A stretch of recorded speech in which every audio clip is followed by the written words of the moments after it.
Welcome back to Pitching Powerhouse. I'm so glad that you decided to join me again. This is going to be kind of a fun one off the cuff.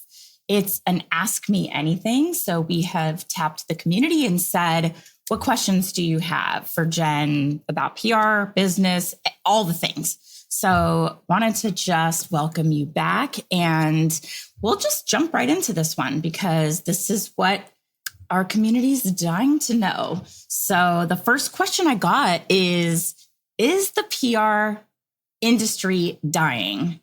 And she said, can I still be a multimillionaire in it? Haha, multimillionaire as an agency owner.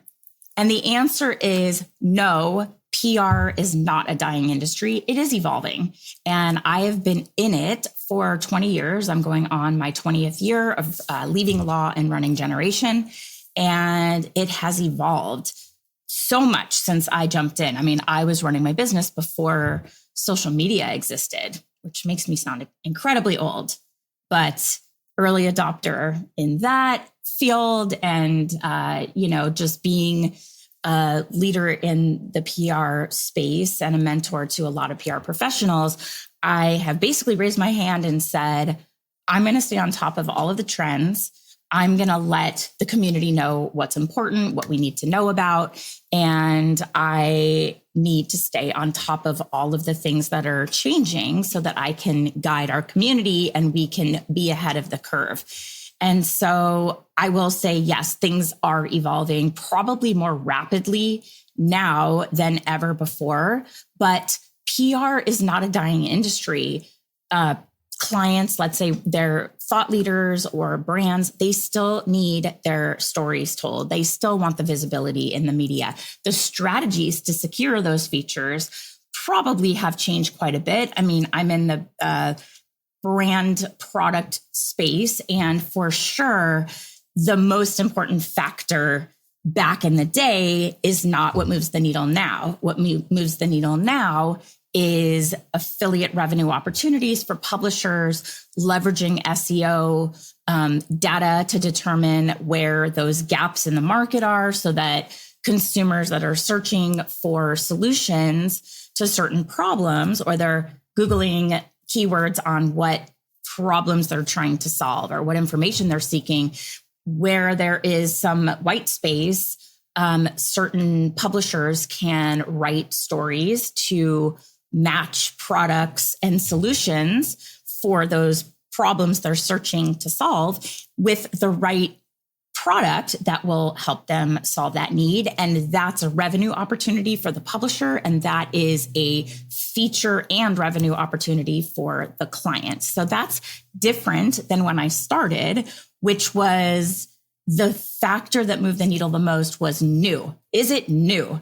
When did it come out? Is it yesterday? That's already too old. Anybody that remembers the days of Daily Candy, it was like new, now. And if it was last week or you pitched on a Thursday and it came out on Monday, forget it. It's too old. And you're like, nobody's written about this. This is brand new. And they were like, well, it came out yesterday. So we had to time launches and be on top of it in that way. Now it's really about reviews so that there's that validation that something performs the way that people want it to. If it has, 4 and 5 star reviews on Amazon and there's a volume of reviews.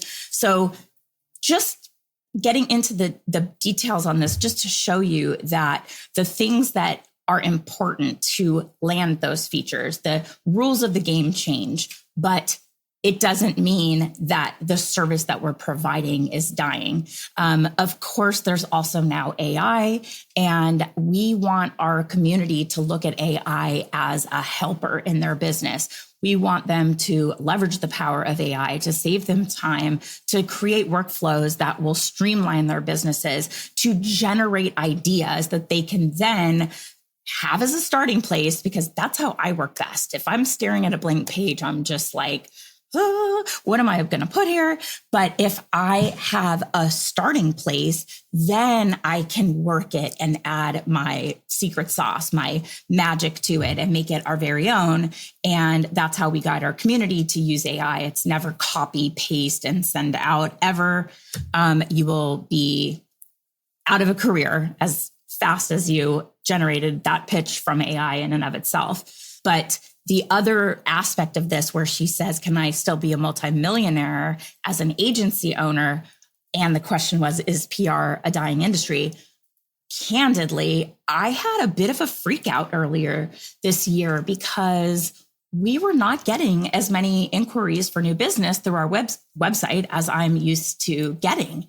And I started to think like, we're not getting any leads. A couple things have come our way through word of mouth, but usually SEO is returning our agency in search results around PR for baby and kids brands and PR for beauty and cosmetics companies. And we would get, I don't know, about 5 to 10 leads that were decent a month. Probably 1 or 2 of those would be like, okay, this is a good fit for us. Let's make it happen.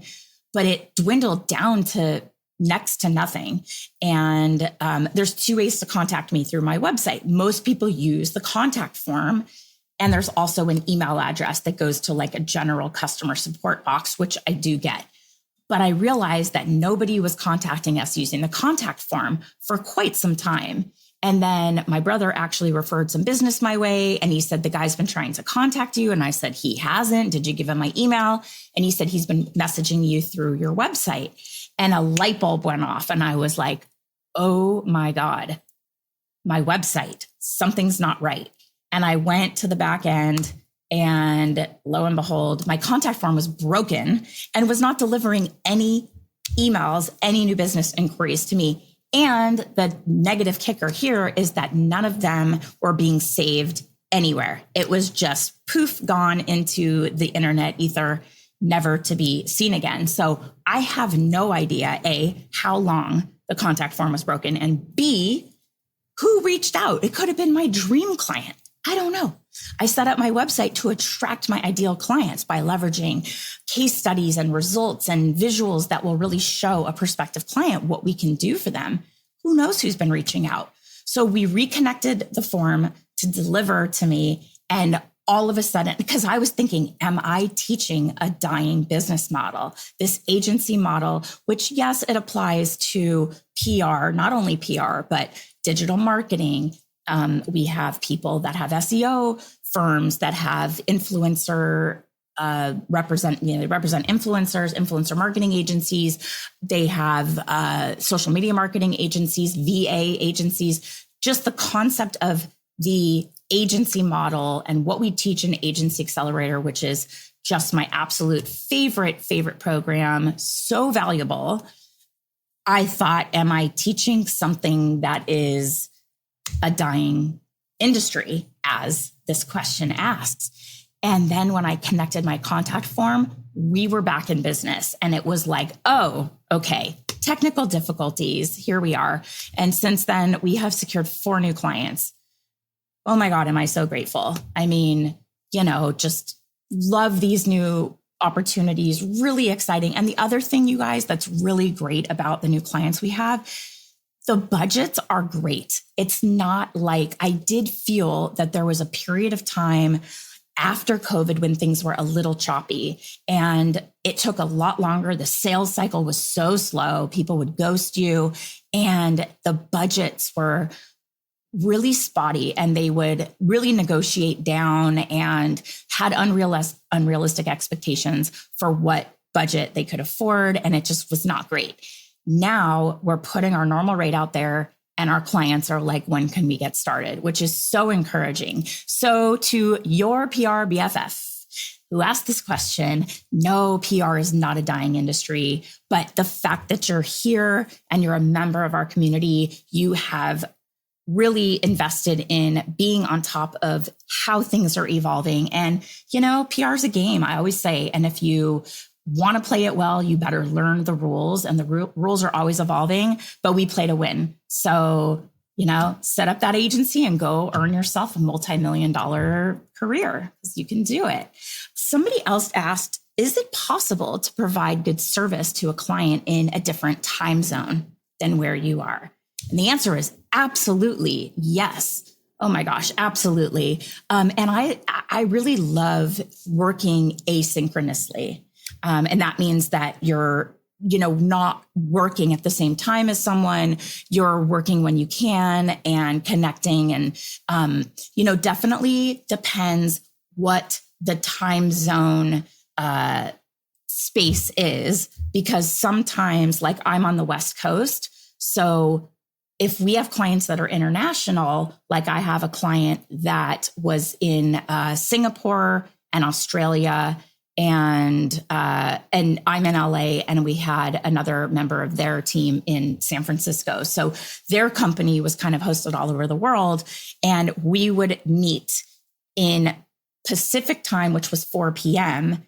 And then it would be somewhere around 8 a.m. for them the next day. And I used to always joke, like, how is it from the future? I'm talking to you from tomorrow because you're living, on Wednesday, and I'm still here on Tuesday evening. So that is when we had calls, and we would find a time that worked for everyone. Sometimes if you're working with India, you have to get up in the middle of the night, but there are platforms you can use, like Slack, like Monday, like Basecamp, or even just using some kind of like a WhatsApp to send notifications, where you can connect and you can tell when people have read your question, and you can have different channels of conversations going, whether it's for a product launch, or if it's for a certain initiative you're working on, or a channel that's all around sample send outs, or places where people keep, where your clients keep all of the assets and the resources that you need, so that it's all organized in a way where you know where to look for the information, and you can find what you need and answer your own question. And then really the only kind of time, no pun intended, that the time difference comes into play is when you're setting up a meeting and you're, doing a client call. And to try to solve for that, sometimes if it's really late here Pacific and I'm kind of sitting in the dark, maybe we'll do cameras off. We also do a Voxer, where we can record voice memos so that you can ask a question and get a response. And again, it's asynchronous. And to me, that is a phenomenal way to work, because as long as you set parameters around how long somebody will be waiting for you and how to get in touch with you if there's an urgent matter and they need a response quicker. But I love the idea of not being on a certain schedule where the client is on that schedule, where you are ensuring them that you're working really hard, you're getting results, and you're delivering. And it doesn't matter what time you're working. It doesn't matter where you're working. We used to always get the question, well, you're in Los Angeles, and we know a lot of the media outlets are in New York. So do you find it's a detriment to be on the West Coast? And, we had a great answer for that. It never comes up anymore. But back in the day, we would say, we have somebody on our team who lived in New York, has these phenomenal relationships, still maintains those relationships, and truly, with a computer and internet connection, we can connect from wherever.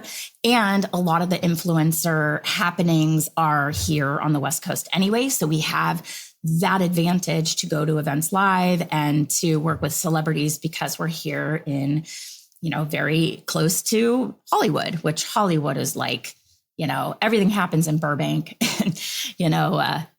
Studio City, which is where I live. But it's like Hollywood is, a stop on a tour bus. It's not anything, but there are a lot of celebrities in Los Angeles, and there's a lot of events. And so that was an advantage for sure. But we love, clients that are not. I've had clients that I've worked with for years and I've never met them. I've had team members I've worked with for years.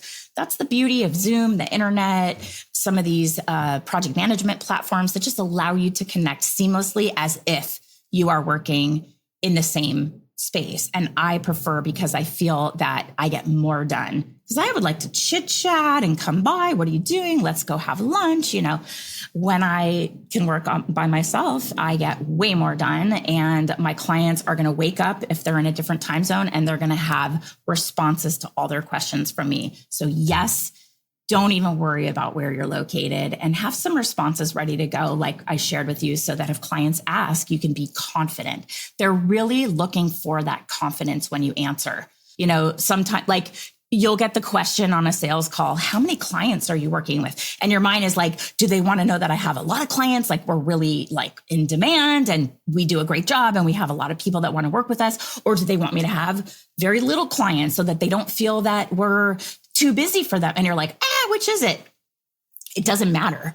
Who knows why they're asking? I think really it's about how you answer confidently that no matter where you are, whether you're just getting started or whether you have a lot of clients, you can serve them. You're available to them the way you structure your business. They have access to you, obviously set boundaries. I've done other podcasts on that, but really on those calls, ensure that you're delivering a response that just is confident and your stuff. Because the answer isn't really even as important as how you deliver it and just stepping into that expertise, which I say all the time. I have another member of my community who said, what are some of the best ways to get PR for a B2B company? Thanks for this and everything else you share. B2B, candidly, is not my area of expertise.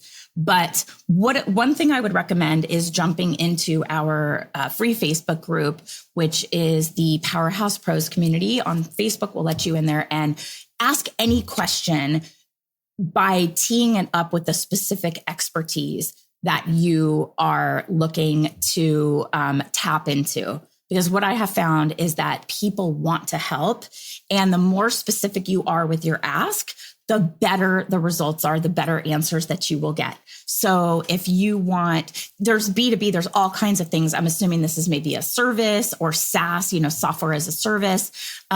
Really, it's to think about the businesses that your client serves, the types of businesses that they serve, and the kinds of publications that give credibility to that customer, that would give credibility for your client, for their services, their products, their expertise, by tapping into that audience. And so you're borrowing authority. So let's say, it's a business software for accounting. There's probably a lot of people looking for the right platforms to use to run their accounting practice. They're reading, all the business outlets like Forbes, Business Insider, Entrepreneur, Fast Company. Those are like the four biggest like B2B, like business centered publications. They're not necessarily B2B, but they are focused on business and, quality of businesses that they're talking about. They would probably have to be ready to talk about their revenue numbers or some other kind of number metric like growth. Those are the things that move the needle when sharing about businesses. There has to be some number, even if it's not a publicly traded company. I know a lot of private companies do not want to share their revenue and they're non-public for that reason, but there has to be some stat, some story that the media can sink their teeth into. So if your client's not willing to share revenue, maybe they can share growth year over year, talk about some lessons involved along the way, any kinds of factors that have affected their business. It's a good opportunity for newsjacking, which we talk about inside the Pitch Lab, which is part of Powerhouse Plus. So that would be newsjacking around, let's say, AI and how this company's integrating AI, how they are really evolving like AI 2.0 to address some of the glitches or things that are happening in, the first version of the software or whatever. Something around the happenings in the business world, like when the stock market recently tumbled and earnings were down for some of the bigger tech companies. Maybe your client can weigh in, the founder of the company or a representative as a thought leader. So it's really about credibility, authority, and establishing either the founder as expert thought leader and working the business into it, or really thinking about the kinds of customers that are the businesses that they have as customers. Where are they hanging out? What do they read? What are they watching? Where can you, get your founder, your client, the founder of the company in front of their target customer in that media channel. It could be podcast interviews that are really popular in that space. And I think it doesn't hurt to have your client list a wish list, right? I read the word listen on my notes here, but have them create a wish list, like a top 10. Or I have found that clients, sometimes their wish lists are a little unreasonable, and you're like, or they're unrealistic. You're like, you're not going to be on, Oprah's favorite things. This was years ago, like, out of the gate, or you're not going to just step onto the Today Show set having no TV experience. But I want to see what you want to work towards. I find that with B2B, they tend to know the publications that they're, that resonate with their target audience, or that they would really want to be featured in, because that's what they're reading. That's what they're getting their information from. That's how they're determining what their customers want, by reading these publications and analyzing trends. So look to them and don't be afraid to ask. You put it in the context of a wish list. I want to serve you. How do I know how to be successful and get where I'm going if I don't know, I got to dial in the GPS coordinates. Like, I can tell your story. I just want to understand where it is you want to go, and I can get you there. So ask, and then they get to have their input. And that will help you start thinking about the types of stories that you're crafting. But think about how the brand is disrupting this industry. The founder as a thought leader, or the founder sharing their journey and how they got where they are. And for those big business publications that I mentioned, there usually is some tie into a stat of company growth year over year, revenue. They want something juicy to sink their teeth into. So figure out, maybe there's a study you can tap into, ask the clients, because they tend to know where they want to go, because those are the publications they're reading. I've run my own small agency for 7 years.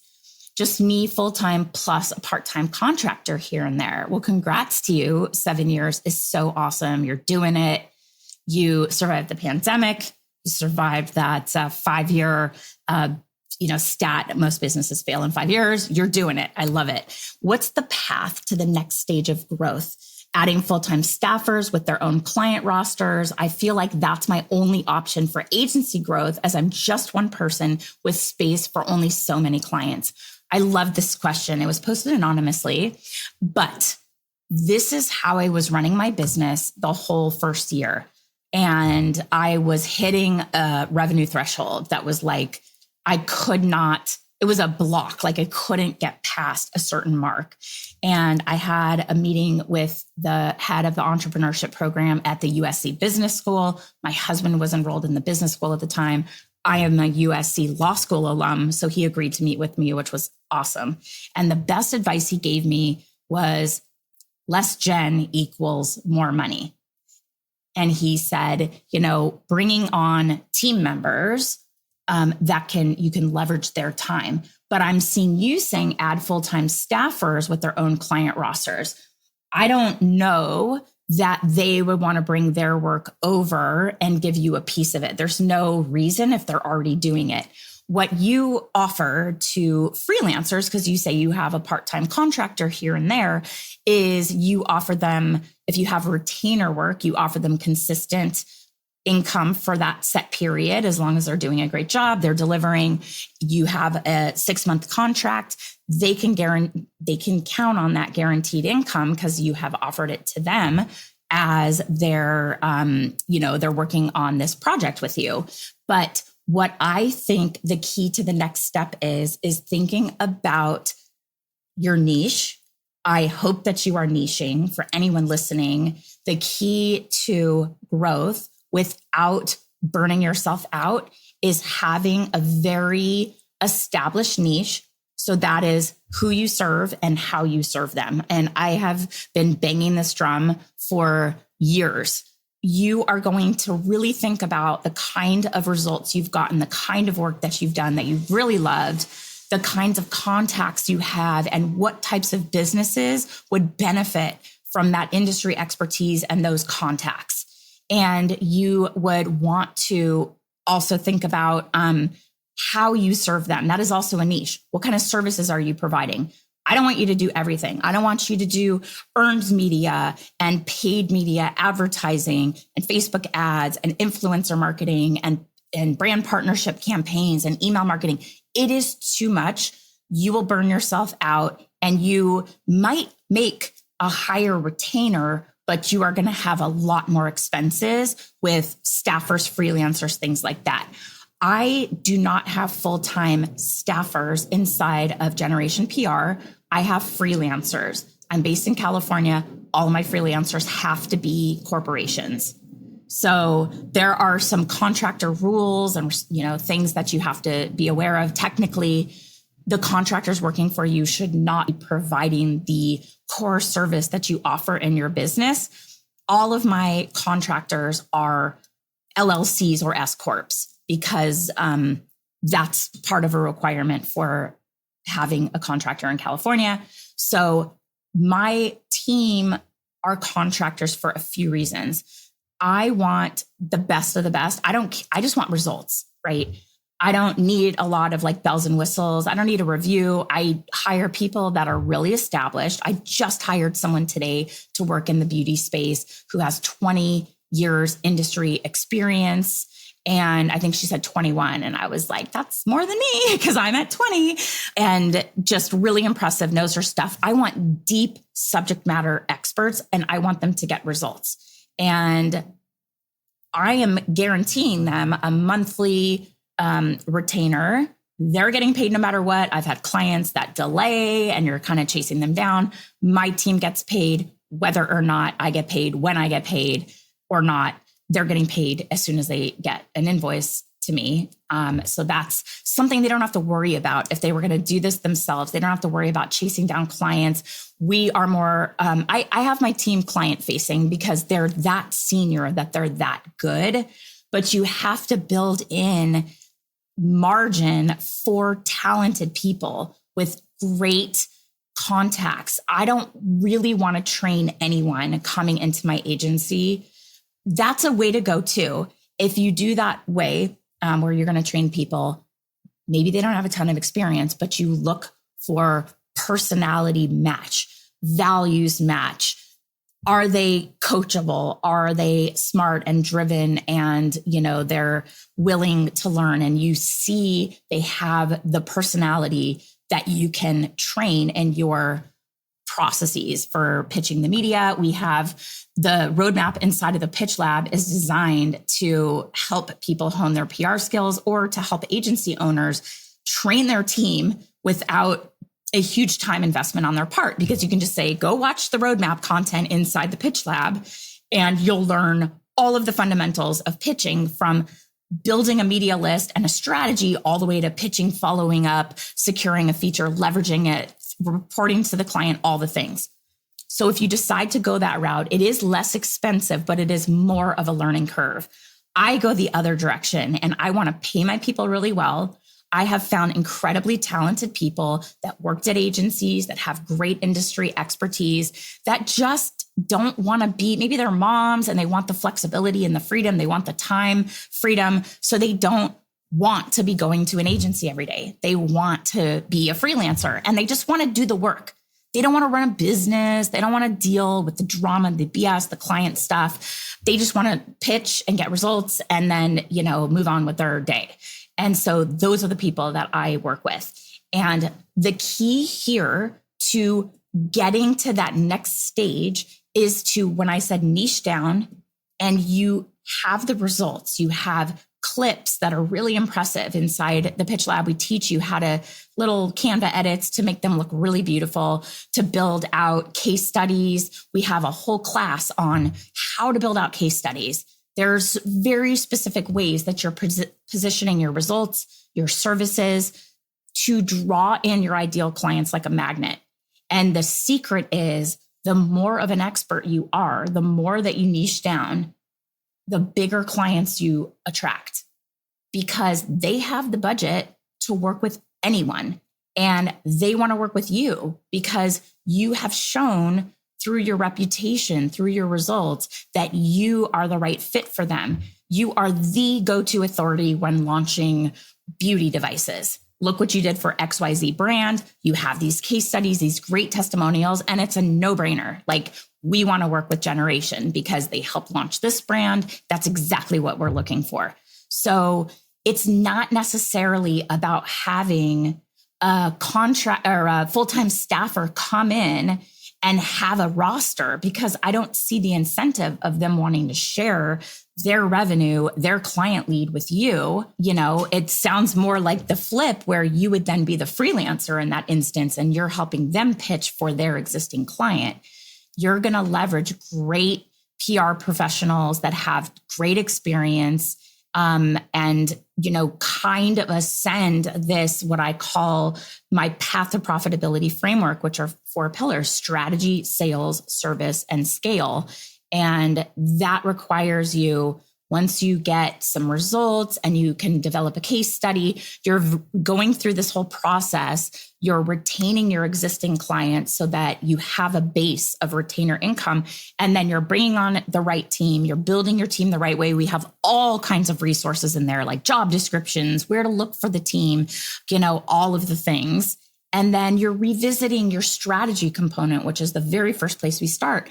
Now that you have some results, you have some experience under your belt to say, I love doing this, or like, I don't want to do this ever again. This very specific niche. Like, I thought I wanted to work in fashion, but I don't love the, you know, the timing and the seasons and the samples and all of those things. Like, I'd rather work in the beauty industry and send out a lip gloss and cross my fingers that the person that receives it really likes it and wants to write about it. So you're niching down and revisiting the strategy piece, where you're saying, okay, now I have some results under my belt. How can I put it all together to really leverage those results, the value I've provided, and put it out in the world on my social media feeds, on my LinkedIn, on my website, wherever, in my proposal deck, which would be more like a capabilities deck, because you don't want to give strategy away without having a retainer contract in place. But you are packaging yourself in a way where you're like, if you want blah, blah, blah, that's what I do. You're looking for this result. That's what I did for this client. Here's a case study. So we teach you how to do all of that inside the Agency Accelerator. And it's very strategic, because I had noticed in my own career, when I experienced those levels of growth, like quantum growth, not like last year we did this and this year we doubled it. We're talking like 10x, you know, like one year was 4x, one year was 10x, things ebb and flow. But there are certain key decisions I didn't realize I was making at the time, but that really helped catapult us to that next level of retainer, you know, fees, revenue coming in. And I started to realize services that were more profitable for me, that were less stressful for me, that felt like things I wanted to be doing long-term, and other things that I did because clients asked for them, that I was like, why did I say yes to this? This sucks. This isn't fun. I feel like I'm always on. I feel like I always have to be reachable. And I don't want that. Like I mentioned earlier, it's all about asynchronous. I want to work when I want, and I don't really want to be accountable to anyone for where I am, other than my husband. Here's where I'm going. Here's where I'm getting the kids, all that. My clients, you know, as long as we get results, they shouldn't have to care where I sit or when I did the work. It's all about the value you provide. So think of it in those terms. Hone in on your niche expertise. Where have you gotten the best results? We have a little mini program that's called Lead to Landed. It's like $47, but it is so worth it, because we go in depth with exercises around how you can think about the work you've done, even pre-PR or even working for another agency. Everything you've done in your life is experience. Thinking about your interests. What do you like doing personally? Is there a way to overlap your personal interests with your professional niche? That would be great, because you could run a business 10, 20, 30 years and still love it, because you personally love this industry as a fan, as a customer. So you can think like your clients' customers. So think about it that way. Hone in on the work you've already done. What types of services do you want to provide? Where do you have your best contacts? Where do you have your best results? Start putting together case studies, get them out into the world, over and over again. And that is how you get on the path to the next stage of growth in your agency. So those are the questions we got this time around.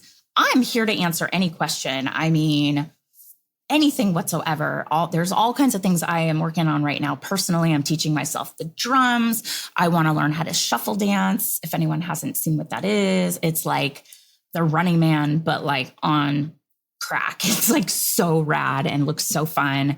I just had this really intense cold plunge brought into our house. It is like a bathtub and it's 50 degrees and holy cow, is it cold? And we're kicking off our days that way. If you have to, ask any questions around that, or I'm working on, purging the house, like basically decluttering in order to lighten my home environment and have it feel more serene and more calm. And I am finding that it is also saving me tons and tons of time. Anything like that too, for our next Ask Me Anything, or AMA, as the cool Instagrammers say, the cool TikTokers say. So this was all business related, which I love. And I hope that for everybody that submitted, you got what you were looking for. And for anyone who just joined us, I just appreciate you being here. If you found value in our show, or somebody that might benefit from hearing anything we talked about, please share our episode, share our podcast. And if you could leave a review, a star, a written review, anything, it helps so much. It helps people find us. It's, helps my small business because we use this as a way to connect with our audience so they find out about us. So, a review, a star, anywhere you listen to podcasts, forever grateful. Thanks again for being here. And I'll see you next week on another episode of Pitching Powerhouse. Bye for now.